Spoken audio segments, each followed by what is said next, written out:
The steady beeping of hospital monitors was the first thing I heard as consciousness slowly returned. My eyelids felt heavy, but I forced them open, squinting against the harsh fluorescent lights. A nurse dropped her clipboard in shock when she saw me awake. "Doctor, doctor, come quickly. She's awake," she called out, rushing to my bedside. My name is Emma Sullivan, and I had just woken up from a 2-month coma. The last thing I remembered was driving home from work on a rainy evening.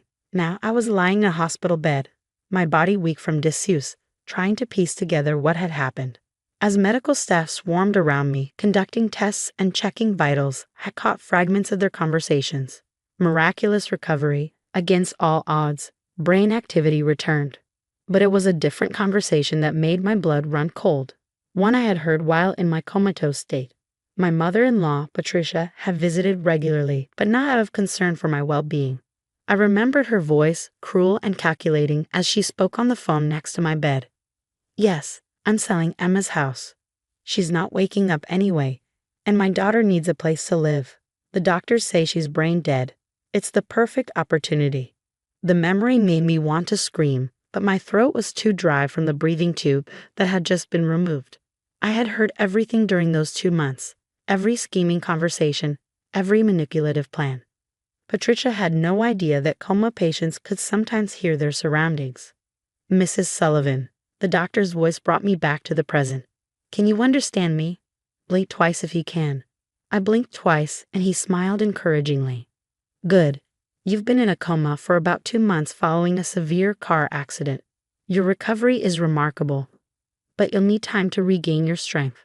As my voice slowly returned over the next few hours, I asked the nurse to contact my best friend, Sophie, instead of my husband, Mark. I needed to know exactly what had happened while I was unconscious, and I knew Sophie would tell me the truth. Sophie arrived within an hour, tears streaming down her face as she hugged me carefully. "Emma, oh my God, I can't believe you're awake. I've been so worried." "Sophie," my voice was hoarse but urgent, "tell me about my house. What has Patricia done?" Sophie's expression darkened. "How did you? Never mind. It's bad, Emma. Patricia convinced Mark that you'd want your house to go to his sister, Ashley. She forged your signature on some documents while you were in the coma.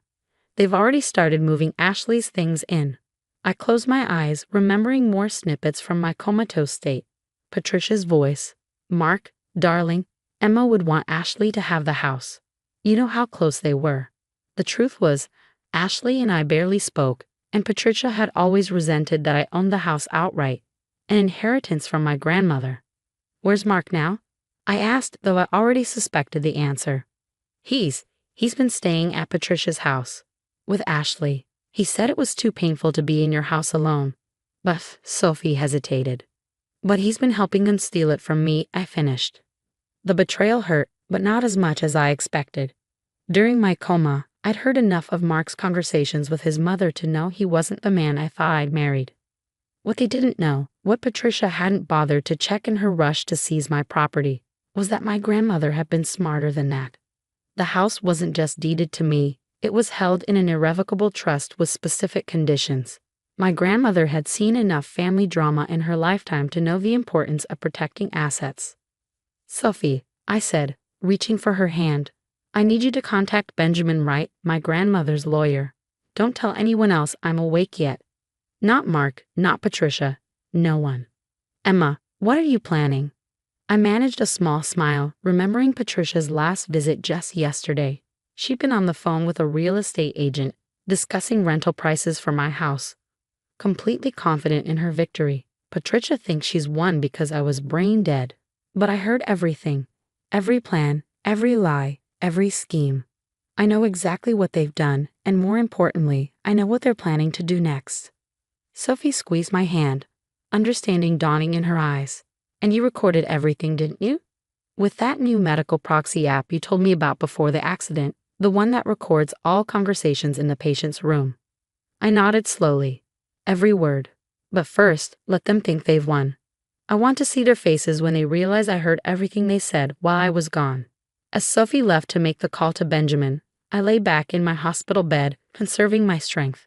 Patricia had no idea that her bedside confessions had sealed her fate. Sometimes the best revenge is simply letting your enemies think they've won. until the perfect moment to prove them wrong.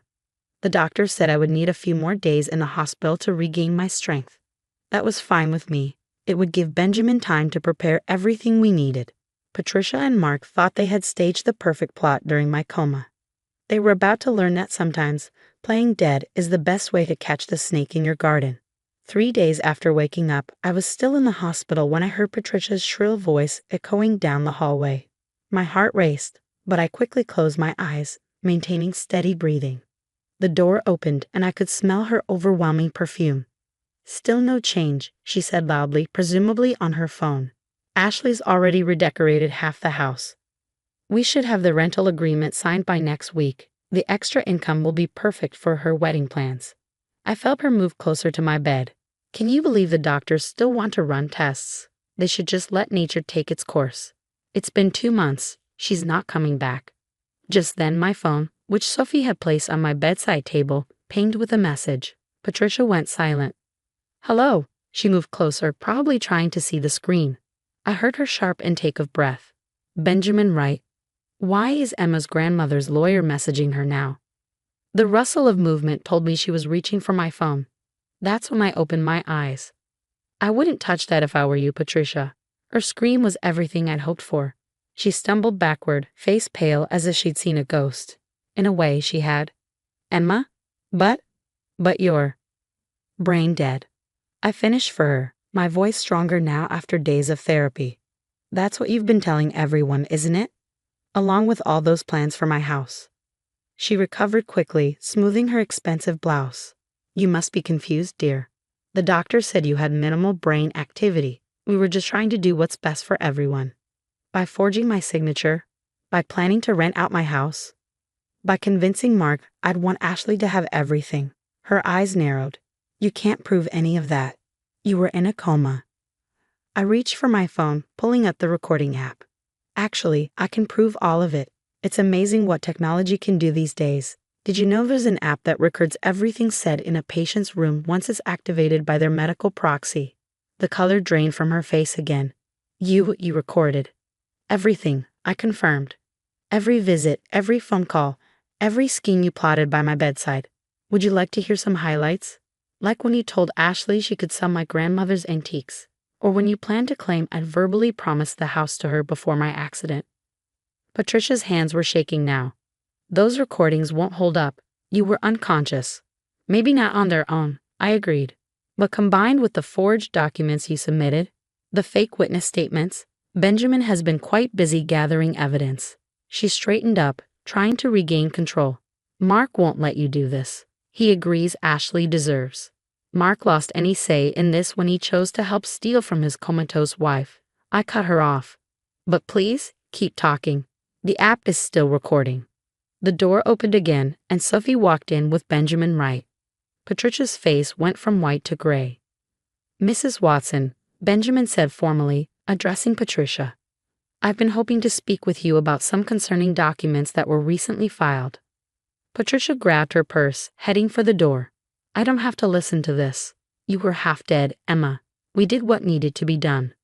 "No, Patricia," I called after her.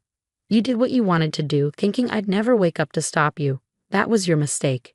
She paused at the door, turning back with a sneer. "You don't have the strength for this fight. Look at you, you can barely sit up." I smiled, holding up my phone. "I don't need strength. I just needed you to keep talking.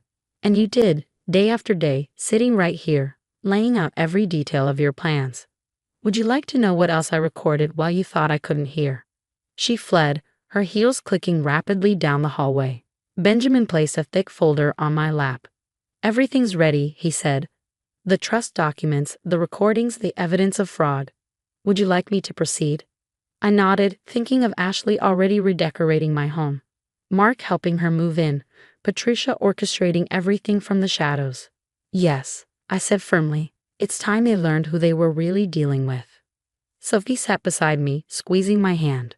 "Mark's been calling me, asking if I've heard anything about your condition. Has he visited even once since they started moving Ashley in?" She shook her head. "Then he's made his choice," I said, opening the folder Benjamin had brought. "Now it's time for me to make mine." As I signed the papers authorizing Benjamin to proceed with legal action, I thought about Patricia's words. You don't have the strength for this fight. She was wrong. Sometimes strength isn't about physical power. Sometimes it's about lying still, listening carefully, and waiting for the perfect moment to show your enemies exactly how badly they've underestimated you. Benjamin, I said, handing him back the signed documents, make sure they understand one thing. This is just the beginning. 1 week later, I sat in Benjamin's office, watching the security camera from my house. Inside, Patricia, Mark, and Ashley were laughing and planning a party, still thinking I was in a coma. They were celebrating after stealing from me. Are you ready? Benjamin asked, fixing his tie. I nodded and adjusted the blanket on my hospital wheelchair. I could walk a little now, but we decided to make it look like I was still weak. We wanted them to think I wasn't a threat. Sophie pushed me to the front door, my house, with my key they never found. Their faces when I rolled in were unforgettable. Hello, family, I said calmly. Having a party without me? Ashley dropped her wine glass. Mark went pale. But Patricia, always pretending to care, spoke first. Emma, thank God you're okay. We were just taking care of the house for you. By selling my grandmother's antiques. I pointed to the empty spaces. By planning to rent it out? Emma, Mark said, stepping forward, you're still healing. You don't understand. Play it, I told Sophie. She held up her tablet. Patricia's voice came through. Once we get rid of her things, no one will remember she lived here. Mark, Ashley will make this house what it was always meant to be. Then Mark's voice. Emma never appreciated this place anyway.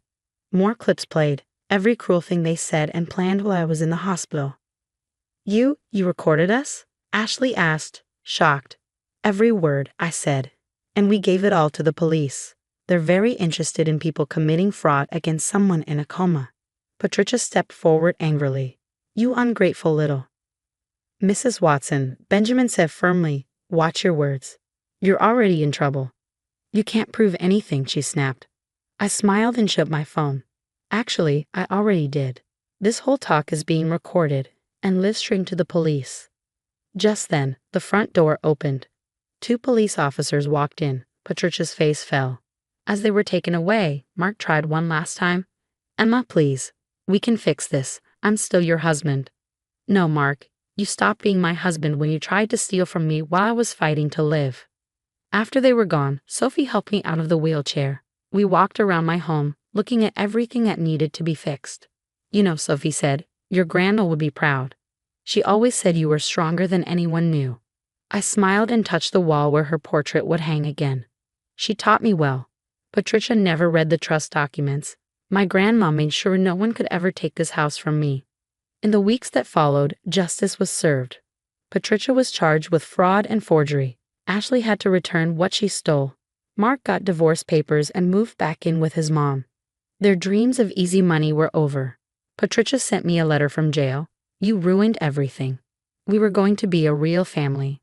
I wrote back, real family doesn't steal from someone in a coma. 6 months later, I stood in my fully restored home, hosting a different kind of party. Sophie, Benjamin, and the hospital staff were there. The house was filled with laughter and love, just as it should be. To Emma, Sophie said, raising her glass, who showed us that the best revenge is staying quiet and letting others expose themselves. I smiled, thinking of Patricia, Mark, and Ashley. They thought I was weak. They never knew I was waiting for the right moment.